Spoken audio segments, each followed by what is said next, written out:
অবশেষে আমরা খুঁজেই পেলাম 50 বছরের পুরনো একটা মৌমাছির চাক, যার এক এক ফোঁটা মধু সোনার থেকেও কম নয়।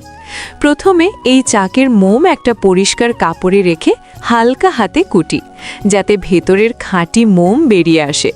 আর যে অংশটা বেঁচে থাকে, যেটাকে অনেকেই ফেলনা ভেবে ফেলে দেয়, সেটাকেই আমরা গরম পানিতে সিদ্ধ করি। এরপর এটাকে ছেঁকে আলাদা করে রাখি। রাতভর এটি নিজের মতো মোম ছাড়তে থাকে, আর সকাল হতেই এটা শক্ত হয়ে যায়, গমের রুটির মতো দেখতে।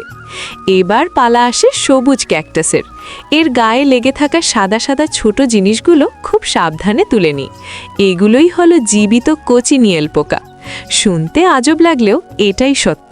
পৃথিবীর অর্ধেকের বেশি প্রসাধনী তৈরিতে এই প্রাকৃতিক রং ব্যবহার হয়, আর এগুলো একদম নিরাপদ।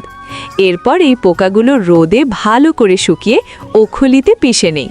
ধীরে ধীরে বেরিয়ে আসে একদম মসৃণ প্রাকৃতিক লাল রং। এই লাল রং গরম পানিতে 2 ঘন্টা ধরে সিদ্ধ করি, যাতে রং পুরোপুরি মিশে যায়। তারপর ছেঁকে নিই, যাতে বাড়তি গুঁড়ো আলাদা হয়ে যায়। এই গাঢ় লাল পানি ঢেকে রেখে দিই, যাতে শুকিয়ে সহজেই পাউডারে বদলে যায়।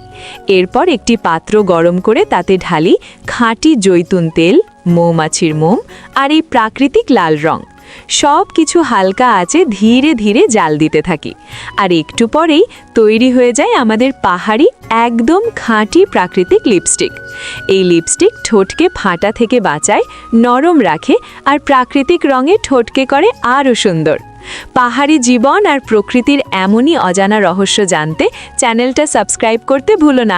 আজকের মতো বিদায় বন্ধুরা, আল্লাহ হাফেজ।